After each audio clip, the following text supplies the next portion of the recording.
Welcome students. आज के lecture में हम जानेंगे कि कैसे दो गिवन वेक्टर्स को मल्टीप्लाई करें। तो वेक्टर प्रोडक्ट्स के बारे में आज हम सीखेंगे और जानेंगे कि ये कितने प्रकार के होते हैं और वो कौन कौन से टाइप्स ऑफ वेक्टर प्रोडक्ट्स हैं। तो आज का हमारा टॉपिक है प्रोडक्ट ऑफ वेक्टर्स।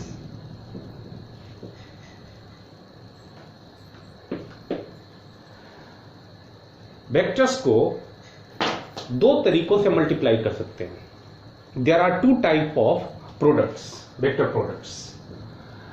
पहला स्केलर और डॉट प्रोडक्ट, स्केलर प्रोडक्ट और डॉट प्रोडक्ट। डॉट प्रोडक्ट दो गिवन वेक्टर्स को जब हम मल्टीप्लाई करते हैं तो ऐसा संभव है कि जो रिजल्ट आए वो स्केलर क्वांटिटी है। जैसे मैं एक एग्जांपल दूं आपको, force is a vector quantity, displacement is another vector quantity, but when force is multiplied with displacement we get the expression for work. ठीक है, और वर्क के बारे में क्या कहोगे? Work is a scalar quantity. ऐसे ही एक दूसरा एग्जांपल लिया जा सकता है, power is a scalar quantity as you know, लेकिन पावर को हम फोर्स और वेलोसिटी के प्रोडक्ट के रूप में लिखते हैं। ठीक है, force into velocity is equal to power. Instantaneous power कहो ज्यादा अच्छा होगा। Instantaneous power is equal to क्षणिक पावर। ठीक है, इज इक्वल टू एक मोमेंट में जो पावर होता है वो force multiplied by instantaneous velocity होती है। ठीक है, यानी कि पावर जो कि एक स्केलर क्वांटिटी है that can be expressed as the product of two vectors force and velocity. ठीक है, similarly there are so many quantities in physics. आगे आने वाले समय में तुम जानोगे इलेक्ट्रिक फ्लक्स जैसा कुछ होता है। इलेक्ट्रिक फील्ड लाइंस के बारे में तुम सुने होगे। इलेक्ट्रिक फील्ड लाइंस जब किसी क्रॉस सेक्शन एरिया से होकर के गुजरे तो एरिया वैसे तो स्केलर क्वांटिटी की तरह अभी तक तुम जानते हो, बट कुछ स्पेशल केसेस में हम एरिया को वेक्टर ट्रीटमेंट दे सकते हैं। तो इलेक्ट्रिक फील्ड और एरिया का जो वेक्टर, जो डॉट प्रोडक्ट होता है, जो स्केलर प्रोडक्ट होता है, वो इलेक्ट्रिक फ्लक्स कहलाता है। ठीक है, तो एरिया वेक्टर और इलेक्ट्रिक फील्ड वेक्टर दोनों जो कि वेक्टर्स हैं, इनका मल्टीप्लीकेशन जो है इलेक्ट्रिक फ्लक्स आता है crossing through that cross section area, और ये इलेक्ट्रिक फ्लक्स एक स्केलर क्वांटिटी होती है। वैसे ही मैग्नेटिक फ्लक्स की कहानी है। मैग्नेटिक फील्ड लाइंस जब किसी क्रॉस सेक्शन एरिया से होकर के पास कर रही हो तो एरिया को वेक्टर की तरह ट्रीटमेंट देंगे। मैग्नेटिक फील्ड तो खुद वेक्टर है ही। इन दोनों का जो प्रोडक्ट होगा वो मैग्नेटिक फ्लक्स होता है जो कि एक स्केलर क्वांटिटीज है। और भी कई एग्जांपल्स का सामना करोगे तुम फिजिक्स में जिसमें दो वेक्टर्स को जब हम मल्टीप्लाई करते हैं तो रिजल्ट जो है स्केलर क्वांटिटी आती है। तो पहला जो टाइप ऑफ प्रोडक्ट है वेक्टर का मल्टीप्लिकेशन का, जो पहला तरीका है उसको स्केलर प्रोडक्ट या डॉट प्रोडक्ट कहते हैं। तो ये वो प्रोडक्ट है जिसमें दो वेक्टर्स को मल्टीप्लाई करने पर रिजल्ट क्या आता है? स्केलर क्वांटिटी आती है। तो इसको मान लो कि A और B दो वेक्टर क्वांटिटीज हैं। A एंड B सपोज करो कि टू वेक्टर क्वांटिटीज हैं। तो दो वेक्टर क्वांटिटीज के डॉट प्रोडक्ट को हम कैसे डिनोट करेंगे? A डॉट B, बीच में डॉट डालेंगे। ठीक है, डॉट, इसीलिए इसको डॉट प्रोडक्ट कहते हैं। तो ये जो सिंबल इस्तेमाल करेंगे डॉट वाला, ठीक है, तो समझ जाना कि डॉट प्रोडक्ट यानी स्केलर प्रोडक्ट की बात हो रही है। यानी कि ऐसे इस तरह के प्रोडक्ट में दो वेक्टर्स का जो मल्टीप्लिकेशन होगा और मल्टीप्लाई करने पर जो रिजल्ट आएगा वो एक स्केलर क्वांटिटी आती है, वो स्केलर आता है। और जैसा मैंने एग्जांपल बताया कि फोर्स और डॉट डिस्प्लेसमेंट वेक्टर, देखो फोर्स वेक्टर है और बीच में डॉट प्रोडक्ट डिस्प्लेसमेंट वेक्टर, ये क्या होता है? वर्क होता है जो कि एक स्केलर क्वांटिटी है। ये स्केलर है, जबकि ये वेक्टर है, ये भी वेक्टर है। वैसे ही फोर्स डॉट वेलोसिटी वेक्टर, ये क्या होता है? इंस्टेंटेनियस पावर होता है, इंस्टेंटेनियस पावर होता है। ये कैसी क्वांटिटी है? स्केलर क्वांटिटी है, पावर इज स्केलर क्वांटिटी। तो हम देखते हैं कि दो वेक्टर्स A एंड B का जो डॉट प्रोडक्ट या स्केलर प्रोडक्ट है उसको लिखने के लिए हम A डॉट B, ये बीच में डॉट सिंबल का इस्तेमाल हम करते हैं। क्लियर है? ये डॉट सिंबल का यूज किया जाता है डॉट बी लिखने के लिए। अब स्केलर प्रोडक्ट दो वेक्टर्स का होता क्या है? सपोज करो कि एक वेक्टर A इधर की ओर है, एक वेक्टर A इधर की ओर है, एक दूसरा वेक्टर B इधर की तरफ है। दोनों वेक्टर के बीच की एंगल थीटा है, ठीक है। तो A डॉट B की वैल्यू कितनी होती है? तो ध्यान देना, A dot B is defined as the product of the magnitudes of both vectors, products of the modulus of or magnitudes of both vectors multiplied by cos of the angle between them। ठीक है, यानी कि जो scalar product है दो vectors का, the scalar product या the dot product of two vectors A and B is equal to the product of their magnitudes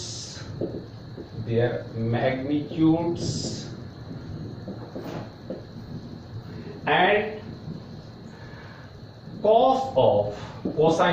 cosine of the angle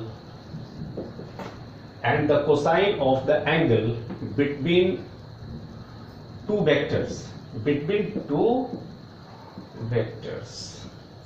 ठीक है। तो कैसे डिफाइन करेंगे? The dot product of two vectors A and B is equal to the product of their magnitudes, मतलब mod A into mod B, और आगे क्या कहा जा रहा है? And cosine of the angle between them, और दोनों वेक्टर्स के बीच की जो एंगल है, ये मैंने जैसे बतलाया, वेक्टर A ये है आपका, ये अगर वेक्टर B है, ठीक है, दोनों के बीच की angle if it is theta, तो जो A डॉट B होगा, ठीक है, A dot B this is equal to modulus of A into modulus of B into cos of the angle between these two, ठीक है। तो A डॉट B दो vectors का डॉट प्रोडक्ट जो है, पहले वेक्टर का मॉड इंटू दूसरे वेक्टर का mod into cos of the angle between this two, और ये जो है this is a scalar quantity that A dot B, या ज्यादा अच्छा होगा ये कहना कि the dot product of two vectors is a scalar quantity,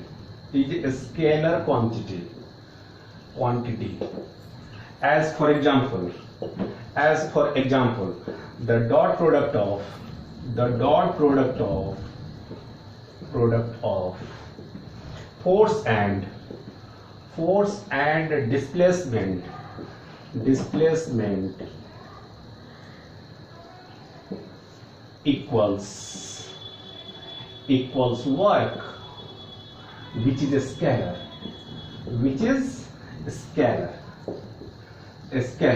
that is, अब इसी को हम लिखें तो कैसे लिखेंगे कि F डॉट S, देख रहे हो, F फोर्स भी वेक्टर क्वांटिटी, S भी वेक्टर क्वांटिटी, और किस तरह का प्रोडक्ट? तो डॉट टाइप का product. The product of this two is equal to work जो कि स्केलर है, work which is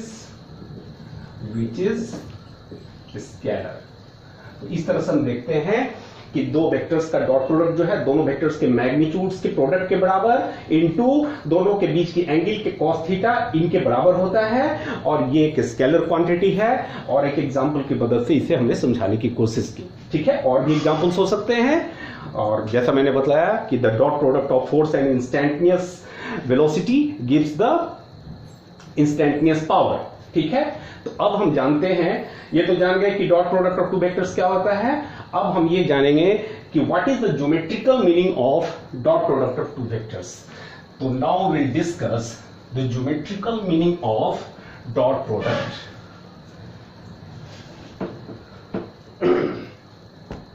geometrical meaning, geometrical meaning of dot product of two vectors. दो गिवन वेक्टर्स के डॉट प्रोडक्ट की geometrical meaning क्या होती है। तो जैसा कि मैंने बताया कि as A dot B is equal to क्या होता है, modulus of A into modulus of B into cos theta. तो इसको हम यूं भी लिख सकते हैं, modulus of A into mod B cos theta. इसको हम लिख सकते हैं, मान लो ये इक्वेशन नंबर 1 है, ठीक है। तो सपोज कर, तो ये जानने की कोशिश करते हैं कि mod of A into mod B cos theta का मीनिंग क्या हुआ, ज्योमेट्रिक मीनिंग क्या हुआ। तो एक काम करो, सपोज करो कि ये वेक्टर है ए, ठीक है, ये मान लो कि एक दूसरा वेक्टर है बी, ठीक है, दोनों के बीच की एंगल है थीटा। एक काम करो, मान लो कि दोनों एक जिस पॉइंट से ओरिजिनेट होते हैं दैट पॉइंट इज ओ, और ये पॉइंट सपोज करो कि P है, ये पॉइंट, ये टिप सपोज करो कि Q है। तो from the tip of second vector B, यानी कि from the point Q, what we do, we draw a perpendicular.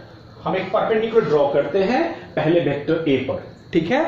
अब ये बताओ कि ये जो परपेंडिकुलर की फुट है, मान लो कि पॉइंट M पर है, ये परपेंडिकुलर की फुट जो है M पॉइंट है, तो OM की दूरी कितनी होगी, OM इज इक्वल टू कितना होगा। तो तुम देखो, इस ट्रायंगल में अगर बात करें OQM, ये एक राइट एंगल ट्रायंगल है, इस राइट एंगल ट्रायंगल में बात करी जाए, मैं तुमसे पूछूं कॉस थीटा कितना होगा, तो तुम क्या जवाब दोगे, cos theta is equal to OM upon mod B होगा। OQ का मतलब मॉड बी, ये बी वेक्टर है, बी वेक्टर की लेंथ यानी मॉड बी, तो OM upon mod B is equal to cos theta, ठीक है। तो OM is equal to mod B cos theta, तो OM को हम लिख सकते हैं this is equal to mod B cos theta.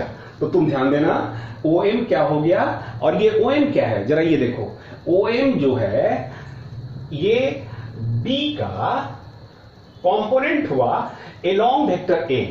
here OM is equal to component of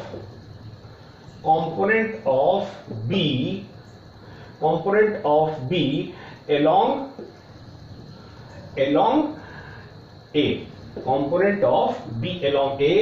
ज्यादा अच्छा होगा ये कहना कि मैग्नीट्यूड ऑफ कंपोनेंट ऑफ, ये कहो ज्यादा अच्छा होगा कि OM is equal to magnitude of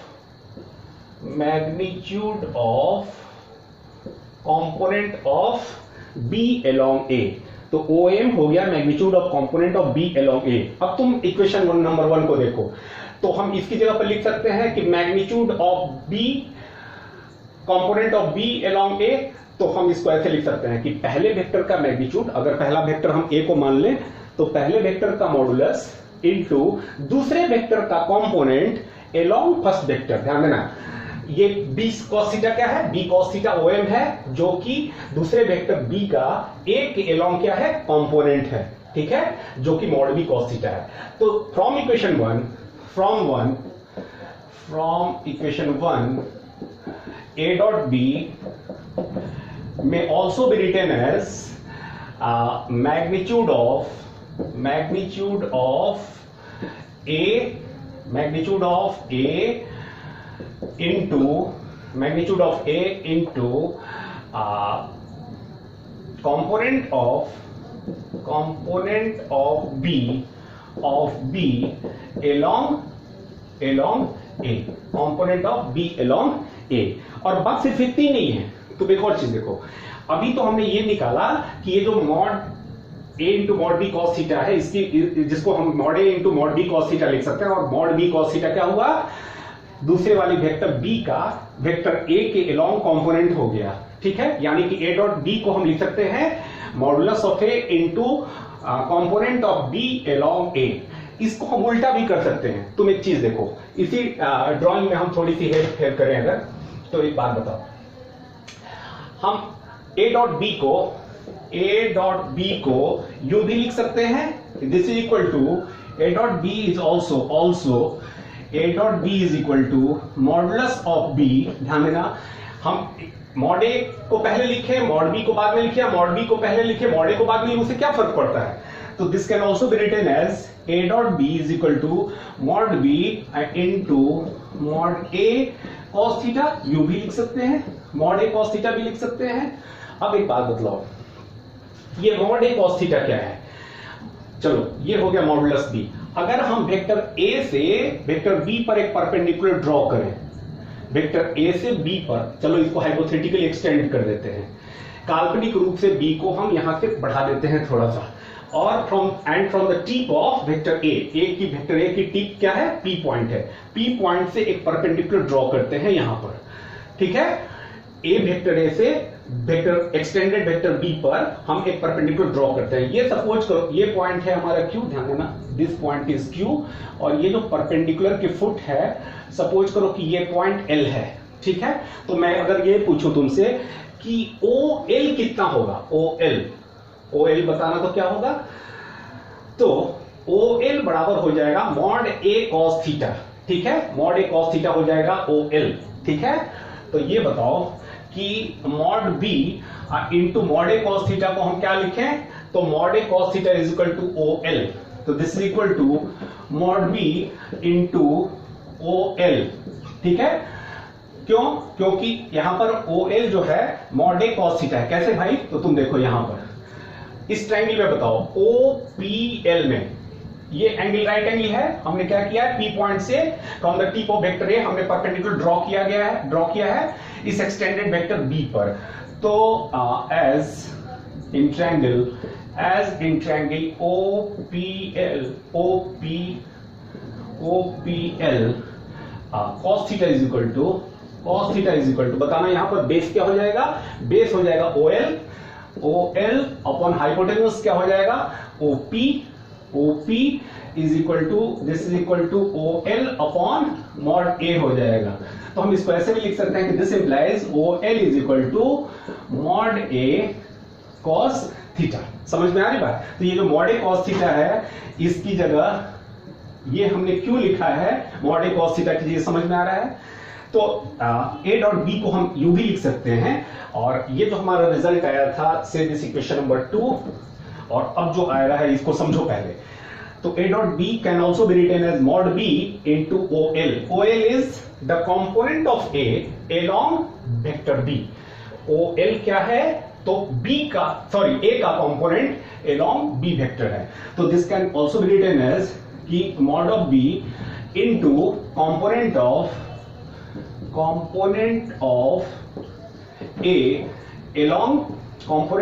A along B, ठीक है, along B, component of A along B, ज्यादा अच्छा होगा। ये था ना magnitude of component of A along B. समझ में आ रही बात? तो तुम देखो एक चीज, अब बात करें ए डॉट बी को, तो यहां हमने देखा कि this can be written as magnitude of A into component of B along A.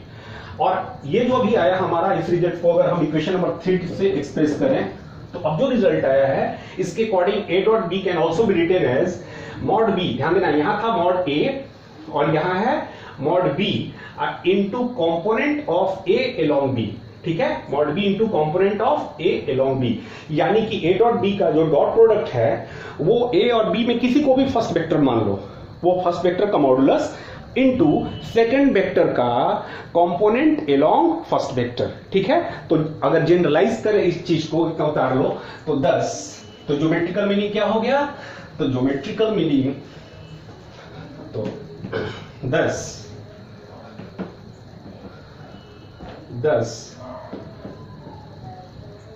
The dot product dot product of two vectors A and B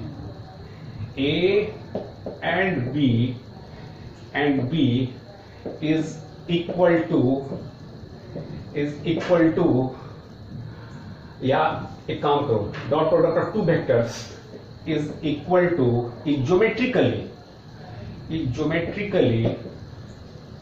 बात ए और बी की ही नहीं है, कोई भी दो vectors geometrically equal to the product of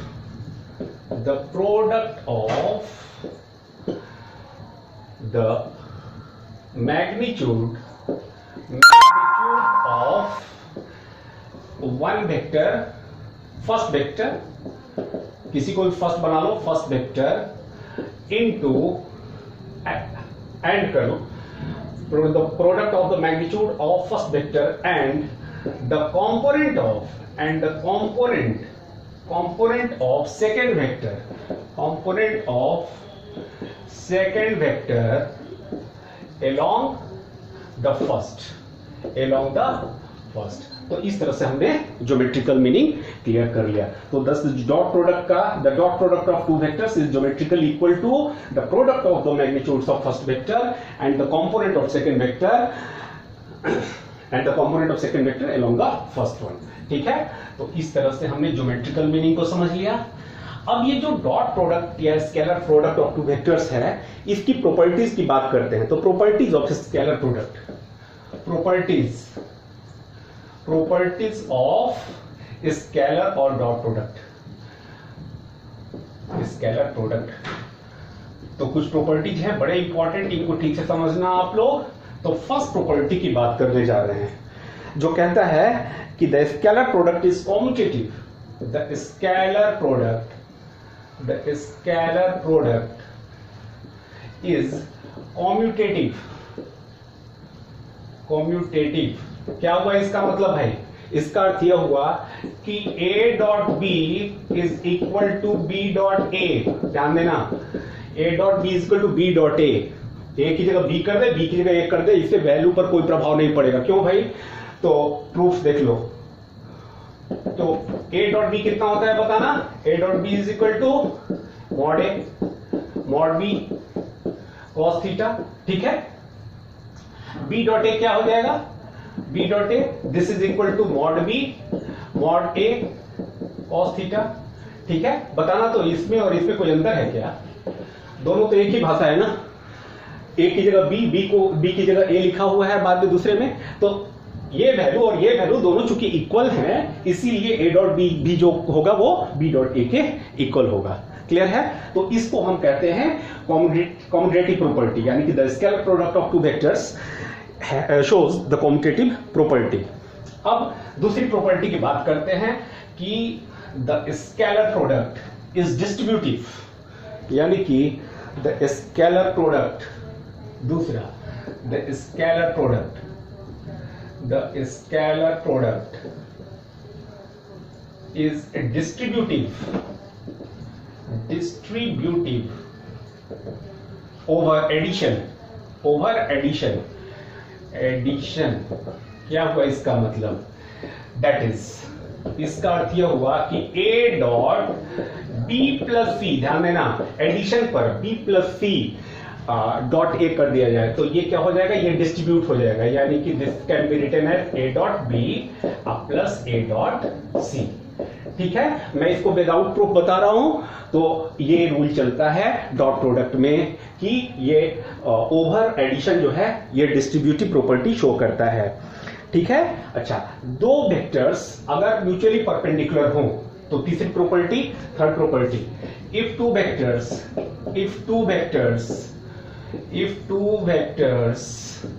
are mutually perpendicular, बहुत important property है ये, mutually perpendicular, then their dot product. Roshan जरा दूसरा कर दे, इंक खत्म हो गया।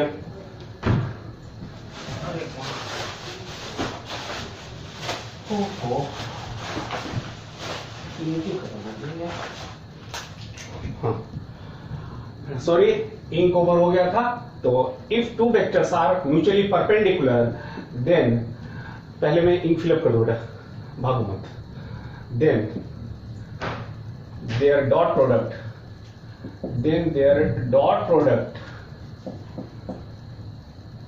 is 0। ठीक है, ध्यान देना, अगर दो वेक्टर्स म्यूचुअली परपेंडिकुलर हो, टू वेक्टर्स ए और बी म्यूचुअली परपेंडिकुलर हैं, that is if a dot b is equal to 0, यानी कि उन दोनों के बीच की एंगल कितनी होगी, 90 डिग्री की होगी। क्यों? क्योंकि a dot b is equal to 0 इसलिए होगा क्योंकि a dot b is equal to theta is equal to 90 degree. ठीक है, और if theta is equal to 90 degree, a dot b is equal to modulus of a into modulus of b into cos 90। ठीक है, cos 90 क्या होता है, 0 होता है। तो दो वेक्टर अगर म्यूचुअली परपेंडिकुलर हैं तो दोनों के बीच की एंगल क्या हो जाएगी, 90 डिग्री, और cos 90 चूंकि 0 होती है तो इसकी वजह से पूरा ये वैल्यू जो होगा वो 0 हो जाएगा। यानी कि if two vectors are mutually perpendicular then their dot product will be 0। ठीक है, अब चौथी प्रॉपर्टी की ओर बढ़ते हैं। ठीक है, चौथी प्रॉपर्टी की बात करते हैं अगर, तो ये कहता है कि if A and B are two parallel vectors, चौथा, if A and B are two parallel vectors,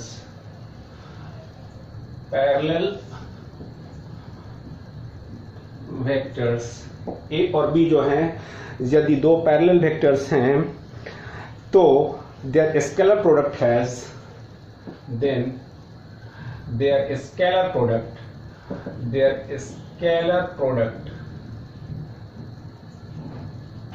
has maximum positive value, ठीक है। हाँ, दो वेक्टर्स ए और बी जो हैं पैरेलल हैं, तो पैरेलल का मतलब क्या हो गया, if that is a dot b is equal to mod a into mod b into cos 0। Parallel होने का मतलब दोनों के बीच की एंगल क्या होगी, 0 हो गया। जब 0 डिग्री होगी तो a डॉट b जो होगा इसकी मैक्सिमम वैल्यू होगी वो mod a into mod b के इक्वल होगी, जो कि a डॉट b की मैक्सिमम वैल्यू होगी।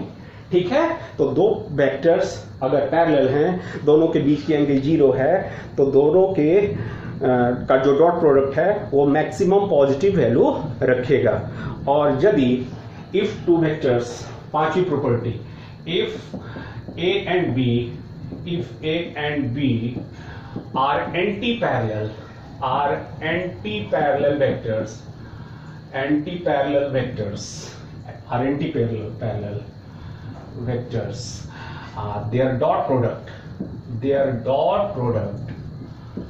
their dot product has maximum negative value, and a dot b its maximum negative value।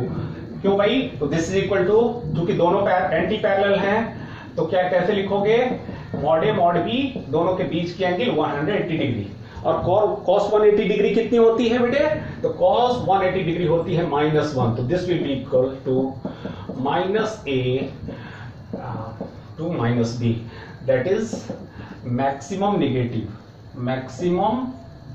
Negative value. Clear है, तो ये हो गई पांचवी प्रॉपर्टी। अब बात करते हैं छठी प्रॉपर्टी की, the scalar product of, Chhathi property लिखते हैं हम यहां, the scalar product of A vector with itself, scalar product of a vector with itself is equal to the square of its modulus, is equal to the square of its modulus,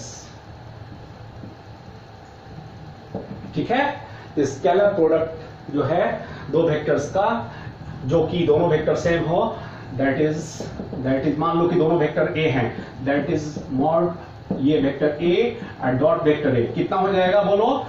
this should be written as mod A, और दोनों के बीच की angle क्या होगी? दो vector जो same vector हैं, तो दोनों के बीच की एंगल हो जाएगी 0 डिग्री। तो ये हो गया आपका this is equal to mod A का स्क्वायर, यानी कि दो वेक्टर्स जो सेम वेक्टर्स हैं, टू आइडेंटिकल वेक्टर्स हैं, उनका डॉट प्रोडक्ट जो होगा उनकी मॉडुलस का स्क्वायर के वैल्यू के बराबर होगा, ठीक है। अब बात करते हैं बेस वेक्टर्स के डॉट प्रोडक्ट्स की। तुम जानते हो बेस वेक्टर्स आई जे के, जो कि along X Y and Z axis unit vectors होते हैं, जिनको हम बेस वेक्टर्स कहते हैं, उनके डॉट प्रोडक्ट्स की वैल्यू क्या होती है? तो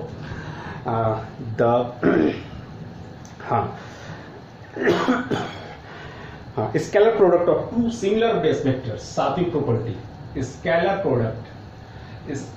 product of two similar base vectors is unity यानी कि 1, and the scalar product of two dissimilar vectors and a scalar product of two dissimilar vectors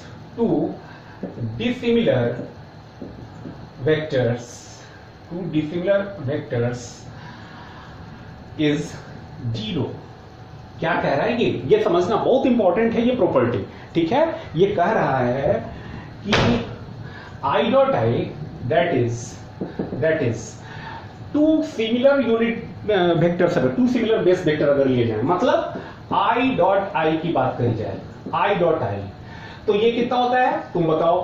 पहले वेक्टर का मॉडुलस जो कि 1 होगा, देखेंगे हम बाद में। दूसरे वेक्टर वो भी पहला ही है, यानी कि I ही है। I इंटू दोनों वेक्टर्स चूंकि आइडेंटिकल हैं, तो दोनों के बीच की एंगल 0 होगी, तो cos 0 लिखोगे। तो ये कितना हो जाएगा भाई? ये 1 इंटू 1, cos 0 तो 1 होता ही है, तो ये प्रोडक्ट कितना हो गया? 1। यही कहा जाएगा कि I डॉट I, यानी कि टू सिमिलर बेस वेक्टर्स यदि हैं, बात सिर्फ I डॉट I की नहीं है, J डॉट J हो, K डॉट K हो, तो इन सबका जो डॉट प्रोडक्ट होगा ये सभी वैल्यूज 1 आएंगे। तुम देखो similarly J dot J is equal to 1 and K dot K, ठीक है। ये दोनों लाइन वेक्टर्स, इनका भी डॉट प्रोडक्ट क्या हो जाएगा? 1 हो जाएगा। क्यों होगा ये समझ गए होंगे। और ऑल्सो अब क्या कहा जा रहा है कि the dot product of two dissimilar vectors is 0।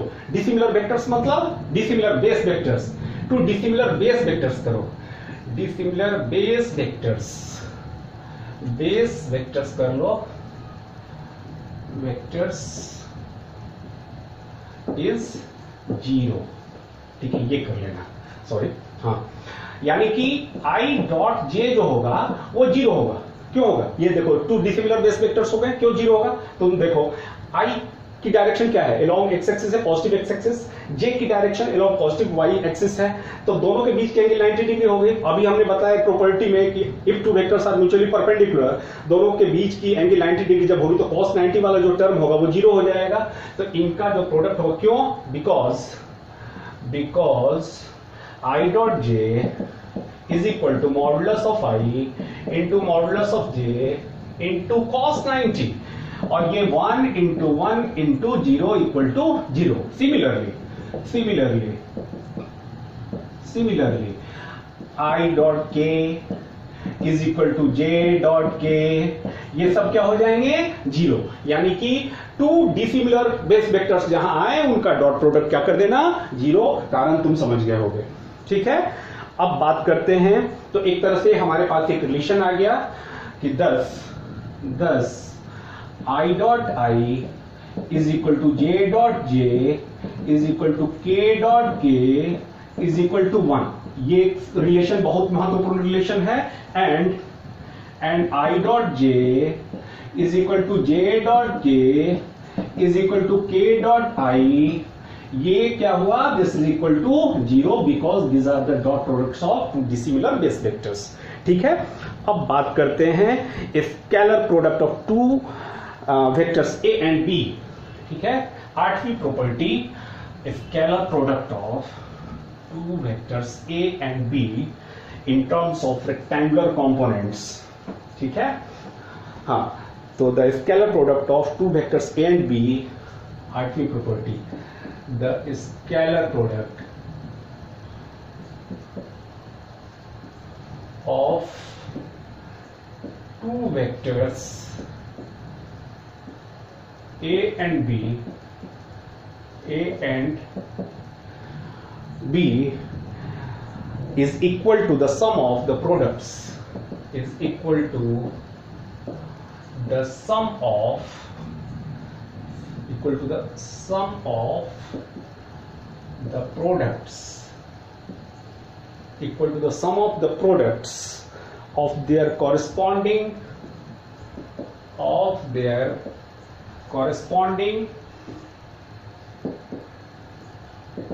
rectangular components, rectangular components, rectangular components। ठीक है, ध्यान देना क्या कहा गया, दो वेक्टर्स का जो डॉट प्रोडक्ट है या स्केलर प्रोडक्ट है, that is equal to sum of the products of their corresponding rectangular components. ये मैं तुम्हें बता चुका हूं कि किसी वेक्टर को जो 3 डायमेंशनल स्पेस में है उसको उसके 3 म्यूचुअली परपेंडिकुलर कंपोनेंट्स यानी along X axis, Y axis, Z axis जो एक्स वाई जेड कंपोनेंट्स बनेंगे उनके टर्म्स में हम एक्सप्रेस कर सकते हैं। तो सपोज करो कि इस चीज को समझाने के लिए मैं बताऊं, सपोज वेक्टर ए है जिसको इसके रेक्टेंगुलर कंपोनेंट्स के टर्म्स में एक्सप्रेस किया गया, यानी कि मान लो कि vector A has been written as X I cap plus A Y J cap plus A Z K cap. इस तरह से ए को इसके rectangular components X Y Z components के फॉर्म में एक्सप्रेस किया गया है। एंड वेक्टर बी जो है, this has been written as B X I cap B Y J cap plus B Z K cap. इस तरह से वेक्टर बी को भी एक्स वाई जेड कंपोनेंट्स के फॉर्म में लिखा गया है। तो ये जो ए डॉट बी होगा, देन ए डॉट बी जो है ये कितना हो जाएगा भाई, तो कहा जा रहा है कि दिस, इन दोनों का जब डॉट प्रोडक्ट करेंगे तो दिस इज इक्वल टू, ध्यान से समझना इसको, तो इन दोनों का जो डॉट प्रोडक्ट होगा ये इनके जो कंपोनेंट रेक्टेंगुलर कंपोनेंट्स है, ध्यान देना, आई कंपोनेंट अलोंग एक्स एक्सिस दोनों वेक्टर्स के कंपोनेंट्स क्या है, ax और bx। तो कहा जा रहा है कि a डॉट b जो होगा वो ax bx प्लस जे कंपोनेंट क्या है दोनों के, ay by, तो ay by, ध्यान देना क्या लिखा हुआ है यहां पर, product of their corresponding rectangular components plus इनके जेड कंपोनेंट्स क्या क्या है, az bz plus az bz, ये होगा। तो ये रेडीमेड फॉर्मूला याद रखना कि यदि टू वेक्टर्स दे रखे हो उनको एक्स वाई जेड कंपोनेंट्स के फॉर्म में इस तरीके से लिखा हुआ हो, तो इन दोनों का डॉट प्रोडक्ट का जो रेडीमेड फॉर्मूला हो तो वो क्या, आई का कोफिशिएंट देखो दोनों के क्या क्या है, इन दोनों को प्रोडक्ट लो, फिर प्लस करो, फिर जे के जो कोफिशिएंट्स हैं उनको प्रोडक्ट के रूप में लीजिए, ऐड कीजिए, प्लस के जो कंपोनेंट्स हैं, के साथ एसोसिएटेड जो कंपोनेंट्स हैं उनको प्रोडक्ट कीजिए, और इस तरीके से ये रिजल्ट आएगा। इसको याद रखना भी बड़ा ही आसान है। ठीक है, अच्छा ये आया कैसे, ये कैसे आया, तुम देखो ये कैसे आया, तो प्रूफ, चलो इसकी प्रूफ बता दें आपको। प्रूफ तो चलो निकालते हैं ए डॉट बी। जब ए डॉट बी जब करेंगे इस पूरे के साथ प्रोडक्ट करेंगे, यानी कि ये हो जाएगा तुम्हारा x I cap plus A Y J cap plus A Z K cap. ये हो गया पहला वेक्टर। दूसरे को लिखेंगे B X I cap plus B Y J cap plus B Z K cap. इन दोनों का जब डॉट प्रोडक्ट निकालोगे तो साधारण तरीके से जब मल्टीप्लाई करते हैं तो क्या करते हैं, किसी एक टर्म को इन तीनों से मल्टीप्लाई करना होगा, 3 टर्म बनेंगे, फिर प्लस करके इसको हम तीनों से मल्टीप्लाई करेंगे, फिर इसको हम तीनों से मल्टीप्लाई करेंगे, there in total there will be 9 terms. चलो उनको लिख देते हैं। तो ए डॉट बी कितना हो जाएगा, A dot B is equal to A X पहले एक्स आई कैप को तीनों से मल्टीप्लाई करते हैं, फिर ए वाई जे कैप को करेंगे, फिर ए जेड के कैप को। तो इनको पहले इससे मल्टीप्लाई कर, तो क्या मिलेगा, A X B X I dot I मिलेगा, I dot I plus A X B Y I dot J, ठीक है। और तीसरा कंपोनेंट क्या होगा, ए एक्स बी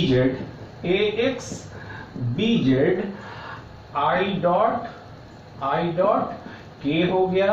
अब चलो इसको मल्टीप्लाई करते हैं तीनों से, तो A Y B X J dot I plus A Y B Y J dot जे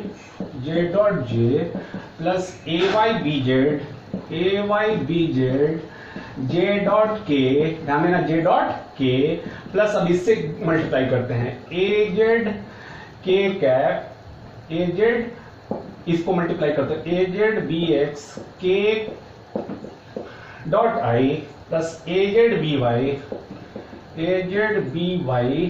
के dot J plus A Z B Z K dot K करेंगे।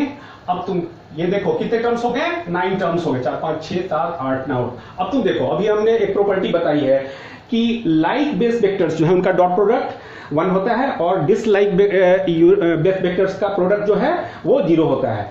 तो ये आई डॉट आई 1 हो जाएगा, तो ये इसको हम लिखेंगे ax bx, this is equal to ax bx, ये तो हो गया 1। ये डिसलाइक यूनिट वेक्टर्स हैं तो इनका 0 हो जाएगा, प्लस 0 प्लस ये भी डिसिमिलर है, इनका भी प्रोडक्ट 0, या ये भी डिसिमिलर है जे डॉट आई, तो इसका भी प्रोडक्ट 0।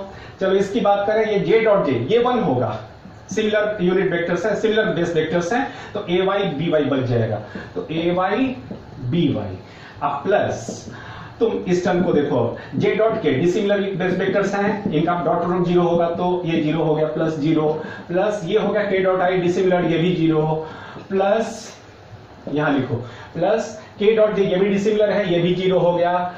तो बचा क्या लास्ट में, ए जेड बी जेड, तो ए जेड बी जेड 1 बच गया। तो ये लास्टली जो आपका रह गया वो हो गया ए X B x plus A Y B Y plus A Z B Z. इस तरह से हमने ये प्रूफ कर दिया कि दो वेक्टर्स का डॉट प्रोडक्ट जो होगा, अगर उनको रेक्टेंगुलर कंपोनेंट्स के टर्म में एक्सप्रेस किया गया है तो इनका डॉट प्रोडक्ट जो है इनके रेक्टेंगुलर कंपोनेंट्स के प्रोडक्ट के सम के बराबर होगा।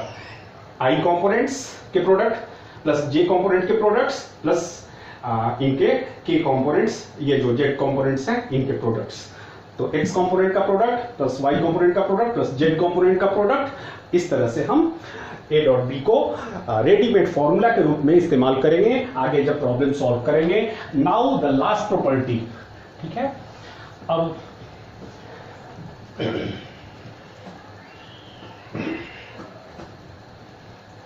ठीक है, अब दो वेक्टर्स, ये 9th प्रॉपर्टी होगी मेरे ख्याल से, 9th, हाँ 9th property, the cos of the angle, the cosines of the angle between A and B is the cosine of the angle between A and B is given by, हाँ बताना cos theta कितना होगा भाई, तो this is equal to a dot B upon mod a into mod b। क्यों समझ रहे हो, क्योंकि a डॉट b होता है mod a mod b cos theta, तो cos theta is equal to a dot b upon mod a mod b। इस formula की जरूरत पड़ेगी जब दो वेक्टर्स के बीच की एंगल डिटरमाइन करनी हो और वेक्टर a वेक्टर b ये सब तुम्हें दे रखा हो। अभी हमने बताया कि यदि a और b को rectangular components x y z components के रूप में लिखा हुआ, यानी कि ax ay az bx by bz ऐसे करके दे रखे हो, उनके वैल्यूज a और b को इस तरीके से एक्सप्रेस किया गया है, तो also cos theta is equal to, तो उन रेक्टेंगुलर कंपोनेंट्स के फॉर्म में ये डॉट प्रोडक्ट कितना हो जाएगा, ax bx plus AY BY plus AZ BZ upon mod A की बात करें तो A को भी AX AY AZ कंपोनेंट के रूप में लिखा हुआ है, तो मॉड A कितना हो जाएगा, तो this will be equal to AX square plus AY square plus AZ square. और वैसे ही मॉड B कितना हो जाएगा, this should be written as in its component forms BX square plus BY square plus BZ square. ठीक है, तो ये सारे फॉर्मूलाज हैं जिनका इस्तेमाल हम प्रॉब्लम सॉल्विंग में करेंगे। तो डॉट प्रोडक्ट से रिलेटेड जितनी बातें थी हमने कोशिश की समझाने की, और कुछ प्रॉब्लम्स हम लोग कल के क्लास में करेंगे। तो ये तो रहा एक प्रकार का प्रोडक्ट। दूसरे प्रकार का प्रोडक्ट क्या है, वेक्टर प्रोडक्ट। तो पहला डॉट प्रोडक्ट हमने डिस्कस कर दिया, अब दूसरा वेक्टर प्रोडक्ट। मैं पूरी डिटेल तो नहीं दूंगा, कल के क्लास में डिस्कस करेंगे। Vector product of two vectors, vector product और क्रॉस प्रोडक्ट। दूसरा, ये पहला प्रोडक्ट किस टाइप का है, डॉट प्रोडक्ट या स्केलर प्रोडक्ट। अब दूसरे टाइप का प्रोडक्ट वेक्टर प्रोडक्ट और क्रॉस प्रोडक्ट कहलाता है। क्रॉस प्रोडक्ट, ठीक है। तो ऐसा भी होता है कि दो वेक्टर्स को जब हम मल्टीप्लाई करें तो जो रिजल्टेंट है वो एक वेक्टर क्वांटिटी हो, ठीक है। जैसा होता है कई केस में, जैसे एक एग्जांपल दूं मैं आपको, टॉर्क एक फिजिकल क्वांटिटी है जिसका जिक्र 7वें चैप्टर में होगा। टॉर्क मतलब rotational effect of a force. तो सपोज करो कि इस डोर को यहां पर मैं, ये जो हैंडल है यहां मैं फोर्स लगाकर इसको रोटेट करने की कोशिश कर रहा हूं। तो ओरिजिन के रिस्पेक्ट में इस पॉइंट जहां पर मैं फोर्स लगा रहा हूं, इस पॉइंट ऑफ एप्लीकेशन की कुछ पोजीशन वेक्टर होगी। मान लो कि वो पोजीशन वेक्टर R है, ठीक है, और इस पर हमने कुछ फोर्स लगाया तो force is also another vector quantity. तो पॉइंट ऑफ एप्लीकेशन पर लगने वाले फोर्स और पॉइंट ऑफ एप्लीकेशन की पोजीशन वेक्टर, इन दोनों का जो क्रॉस प्रोडक्ट होता है, ठीक है, वो एक वेक्टर क्वांटिटी होती है जो कि टॉर्क होती है। और ऐसे ही फिजिक्स में और भी कई क्वांटिटीज आएंगी जिसमें दो वेक्टर्स को मल्टीप्लाई करने पर रिजल्ट जो है वो वेक्टर आता है, ठीक है। तो अभी तक हमने देखा कि दो वेक्टर्स को मल्टीप्लाई करने पर रिजल्ट स्केलर आता है। तो वो प्रोडक्ट जो है किस टाइप का होता है, जिसको हम डॉट प्रोडक्ट कहते हैं, उसकी क्या क्या प्रॉपर्टी होती है। अब दूसरे प्रकार का प्रोडक्ट जो वेक्टर प्रोडक्ट होता है, दो वेक्टर का, जो जिसमें दो वेक्टर्स मल्टीप्लाई होकर के एक तीसरी क्वांटिटी को जन्म देते हैं जो वेक्टर क्वांटिटी होती है, जिसका डायरेक्शन होता है। इसके बारे में हम कल जिक्र करेंगे, लेकिन इतना बता दें कि the cross product of two vectors A and B is a vector quantity, ठीक है, is a vector quantity, and it is denoted by